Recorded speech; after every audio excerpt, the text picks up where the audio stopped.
एक समय की बात है। एक घने जंगल में एक विशाल बरगद का पेड़ था। उस पेड़ पर बहुत सारे तोते रहा करते थे।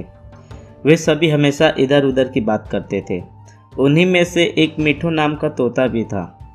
वो बहुत कम बोलता था और शांत रहना पसंद करता था। सब उसकी इस आदत का मजाक उड़ाया करते थे, लेकिन वो कभी किसी बात का बुरा नहीं मानता था। एक दिन दो तोते आपस में बात कर रहे थे। पहला तोता बोला, मुझे एक बार बहुत अच्छा आम मिला था। मैंने पूरे दिन उसे बड़े चाव से खाया। इस पर दूसरे तोते ने जवाब दिया, मुझे भी एक दिन एक आम मिला था। मैंने भी उसे बड़े चाव से खाया। वही मिठू तोता चुपचाप बैठा था। तब तोतों के मुखिया ने उसे देखते हुए कहा, अरे हम तोतों का तो काम ही होता है बात करना, तुम क्यों चुप रहते हो? मुखिया ने आगे कहा, तुम तो मुझे असली तोते लगते ही नहीं हो, तुम नकली तोते हो। इस पर सभी तोते उसे नकली तोता कहकर बुलाने लगे, लेकिन मिठू तोता फिर भी चुप था। यह सब चलता रहा। फिर एक दिन रात में मुखिया की बीबी का हार चोरी हो गया। मुखिया की बीबी रोते हुई आई और उसने पूरी बात बताई। मुखिया की बीबी ने कहा, किसी ने मेरा हार चोरी कर लिया है और वो हमारे ही झुंड में से कोई एक है। यह सुनकर मुखिया ने तुरंत सभा बुलाई और सभी तोते तुरंत सभा के लिए इकट्ठा हो गए। मुखिया ने कहा, मेरी बीबी का हार चोरी हो गया है और मेरी बीबी ने उस चोर को भागते हुए भी देखा है। वह चोर आप लोगों में से ही कोई एक है। यह सुनकर सभी हैरान हो गए। मुखिया ने फिर आगे कहा कि उसने अपने मुंह को कपड़े से ढक कर रखा हुआ था, लेकिन उसकी चोंच बाहर दिख रही थी।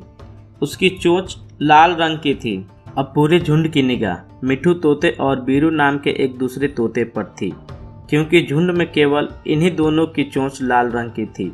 यह सब सुनकर सभी तोते मुखिया से चोर का पता लगाने के लिए बोलने लगे, लेकिन मुखिया ने सोचा कि ये दोनों मेरे अपने हैं, मैं कैसे इनसे पूछ सकता हूँ कि तुम चोर हो क्या।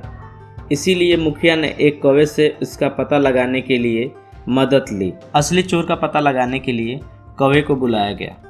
कौवे ने लाल चोंच वाली बीरू और मिठू तोते को सामने बुलाया। कौवे ने दोनों तोतों से पूछा कि तुम दोनों चोरी के समय कहाँ थे। इस पर बीरू तोता जोर जोर से बोलने लगा, मैं उस दिन बहुत थक गया था, इसीलिए खाना खाकर मैं उस रात जल्दी सोने के लिए चला गया।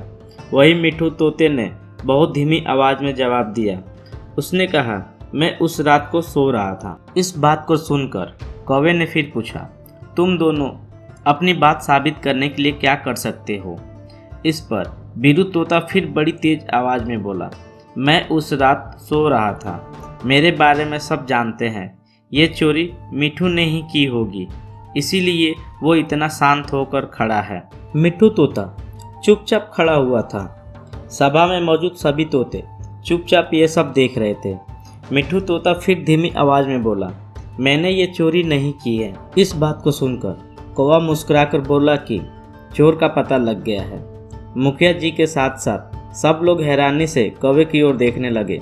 कौवे ने बताया कि चोरी बीरू तोते ने की है। इस पर मुखिया ने पूछा, आप ये कैसे कह सकते हैं। फिर कौवे ने मुस्कुराकर कहा, बीरू तोता जोर जोर से बोलकर अपने झूठ को सच साबित करने में लगा था, जबकि मिठू तोता जानता था कि वो सच बोल रहा है, इसीलिए वो अपनी बात आराम से कह रहा था। कौवे ने आगे कहा, जैसे ही बीरू तोता बहुत बोलता है, उसकी बात पर भरोसा नहीं किया जा सकता है। उसके बाद बीरू ने अपना जुर्म कबूल कर लिया और सभा से माफ़ी मांगी। यह सुनकर सभी तोते बीरू तोते को कड़ी सज़ा देने की बात कहने लगे, लेकिन मिठू तोते ने कहा, मुखिया जी, बीरू तोते ने अपनी गलती मान ली है। उसने सबके सामने माफ़ी मांग ली है। उससे पहली बार ये गलती हुई है, इसीलिए उसे माफ़ किया जा सकता है। यह बात सुनने के बाद मुखिया ने बीरू तोते को माफ़ कर दिया। दोस्तों, हमें कहानी से ये सीख मिलती है कि कभी कभी ज़्यादा बोलकर हम अपनी अहमियत को खो देते हैं, इसीलिए हमें ज़रूरत के समय ही बोलना चाहिए। तो दोस्तों, आपको ये कहानी कैसी लगी? और ऐसी मज़ेदार कहानी सुनने के लिए आप हमारे चैनल को लाइक और सब्सक्राइब कीजिए और इस चैनल को अपना प्यार दीजिए। अपने दोस्तों के साथ शेयर ज़रूर करें।